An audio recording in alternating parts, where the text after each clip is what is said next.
Dans les ruelles animées de la grande ville de Cora, où les rêves s'entrechoquent et les lumières des écrans hypnotisent les âmes, vivait une jeune femme nommée Vanessa. Elle vient de finir ses études, son diplôme est rangé dans un tiroir.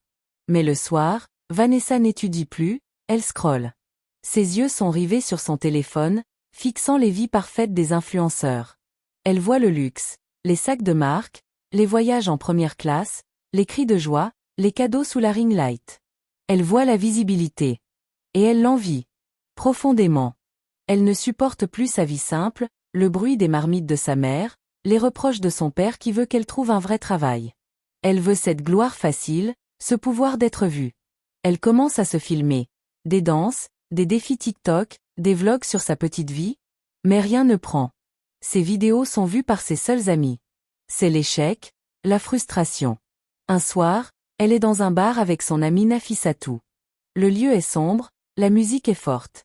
Vanessa parle, le cœur débordant de désespoir. Je suis fatiguée, Nafissatou. Je fais tout comme elle. Pourquoi personne ne me voit? Je veux cette vie, je veux ces millions d'abonnés. Je veux être quelqu'un, dit Vanessa à son amie. Elle ne le sait pas, mais à une table voisine, un homme écoute. Monsieur Essomba. Un homme mûr, d'une élégance discrète, avec des yeux vifs qui semblent tout comprendre. Il attend. Il attend que Nafissatou parte. Lorsque Vanessa se retrouve seule, Monsieur Essomba s'approche. Son sourire est engageant, sa voix est persuasive. J'ai entendu votre cri. Je peux vous aider. Je peux faire de vous ce que vous désirez. J'ai les contacts, l'argent, l'expérience. Je peux vous donner le coup de pouce dont vous rêvez. Mais vous devez me faire confiance. Dit Monsieur Essomba à Vanessa. C'est un miracle, pense Maïmouna. Une chance unique. Elle accepte sans hésiter. Monsieur Essomba tient parole. Il devient son mentor et son mécène. Il lui achète le meilleur matériel, lui paie des cours de montage, lui présente des personnes influentes. Vanessa se voit propulsée. Ses vidéos sont de meilleure qualité, son image est liquée. Les vues montent, doucement mais sûrement. C'est le début du succès. Elle s'achète de nouveaux vêtements, commence à recevoir des petits cadeaux de marque. Pendant quelques mois, tout va bien. Vanessa pense qu'elle a trouvé son génie, sa chance. Mais la visibilité est éphémère. Le succès s'essouffle. Les défis sont de plus en plus difficiles à relever. Les chiffres stagnent. L'angoisse revient, plus forte qu'avant. Vanessa s'inquiète, elle harcèle Monsieur Essomba. Monsieur Essomba, cela ne marche plus. Mes vues s'arrêtent. Il y a d'autres filles plus jeunes, plus fraîches. Que dois-je faire? Monsieur Essomba l'emmène dans un lieu isolé, chic mais froid. Il la regarde d'un air sombre. Maïmouna, je vous ai donné le talent et l'argent. Mais pour devenir une légende, pour que cette lumière ne s'éteigne jamais, il faut un sacrifice. Vous devez donner quelque chose de précieux. Quelque chose que vous possédez, lui dit Monsieur Essomba. Vanessa horrifiée crie, quoi? Mon argent? Mes bijoux? Monsieur Essomba, non. Ces choses, on les gagne à nouveau. Il faut quelque chose d'irréversible. Quelque chose qui vous lie au monde de l'ombre que je sers. Une personne. Un proche. Quelqu'un dont le départ, le silence, vous propulsera. Vanessa est terrifiée. Donner quelqu'un? Qui? Elle repense à sa famille qui ne voulait pas de ce chemin, qui la mettait en garde. Elle repense à Nafissatou. Nafissatou, qui l'a souvent moquée gentiment, qui ne croyait pas à son rêve. Nafissatou, qui lui disait que le vrai bonheur était ailleurs. Vanessa se souvient d'une fois où elle l'a maltraitée avec des mots, la rabaissant parce qu'elle était trop simple. Vanessa d'une voix remplie de colère et de peur, Nafissatou. Elle est jalouse de moi. Elle ne m'aide pas. C'est la solution de son cœur amer. Elle choisit de sacrifier le destin de Nafissatou. Sous la direction de Monsieur Essomba, elle exécute un rituel sombre. Elle donne le nom et l'énergie vitale de son ami en échange d'une gloire éphémère. Le lendemain, la carrière de Vanessa explose de nouveau. Elle devient virale. Des millions de vues, des collaborations avec de grandes marques. Mais dans le même temps, la vie de Nafissatou s'effondre sans raison. Maladie soudaine, problèmes financiers, solitude. Vanessa est au sommet. Seule. Elle regarde Nafissatou de loin, se justifiant. Elle n'était qu'un poids. Vanessa baigne dans le luxe. Elle quitte la maison familiale. Mais le succès apporte le conflit. Sa famille ne supporte pas sa nouvelle vie de mensonges, de tenues scandaleuses, de fêtes inutiles. La mère de Vanessa d'une voix triste et ferme lui dit « Vanessa, ma fille. Ce n'est pas toi. Tu t'es perdue. Ces lumières sont de faux soleils.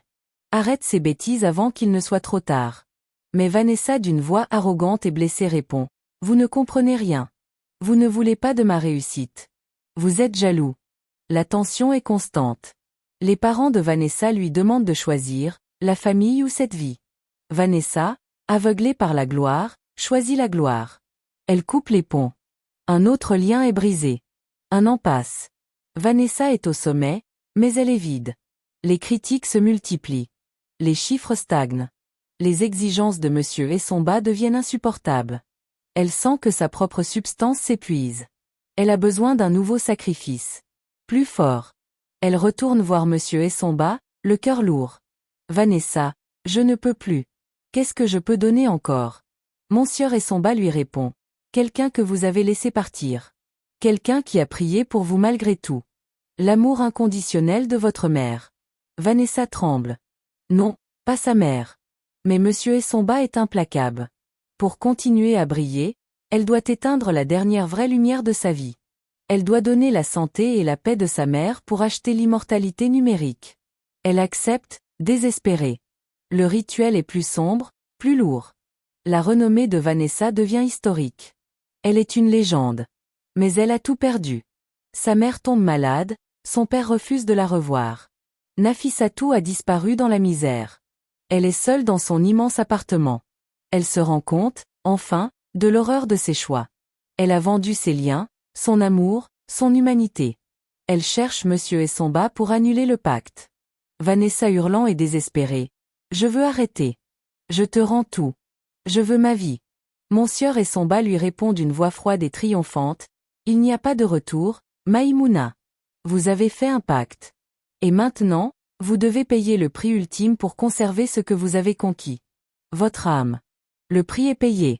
Vanessa est à la fois vivante et morte. Le monde continue de la regarder, de liker ses anciennes vidéos, de la commenter. Mais elle est devenue une coquille vide. Elle ne ressent plus rien. Elle est une statue de célébrité. La vérité sur ses sacrifices éclate au grand jour, non par les médias, mais par des rumeurs, des murmures qui courent plus vite que n'importe quel algorithme. Le monde apprend que la lumière de Vanessa était alimentée par la vie des autres. Vanessa a obtenu ce qu'elle voulait, l'immortalité numérique. Son nom est gravé dans le temps. Mais elle est seule. Condamnée à revoir, encore et encore, les visages qu'elle a brisés pour un j'aime. Elle est le fantôme de la gloire. Le monde se détourne de Vanessa avec horreur. Les millions d'abonnés se transforment en millions d'accusateurs. Les contrats sont rompus, les marques se retirent. Son nom est synonyme de trahison. Elle n'est plus une star, elle est un monstre. Les foules qui l'adoraient la détestent maintenant. Ses amis disparaissent comme la rosée du matin. Elle se retrouve seule dans son immense appartement. Elle ne connaît plus la paix. Elle ne peut plus pleurer. Elle ne peut plus rire sincèrement.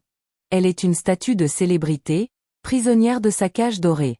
Elle essaie de retourner voir Nafissatou, mais son ancienne amie la repousse avec des larmes de douleur. Elle tente de joindre sa mère, mais le numéro ne répond plus. Elle est devenue invisible aux yeux de ceux qu'elle aimait. Elle est la lumière pour le monde, mais l'ombre pour elle-même. C'est à ce moment que les péchés qu'elle a commis l'écrasent de tout leur poids. Le souvenir du visage brisé de sa mère, le destin volé de Nafissatou, la trahison de son propre père, tout cela revient la hanter. Elle est vide. Le succès est amer, la gloire est glaciale. Vanessa se rend compte qu'elle n'a plus rien à donner, plus rien à vendre, et surtout, plus rien à aimer. Il n'y a plus d'espoir.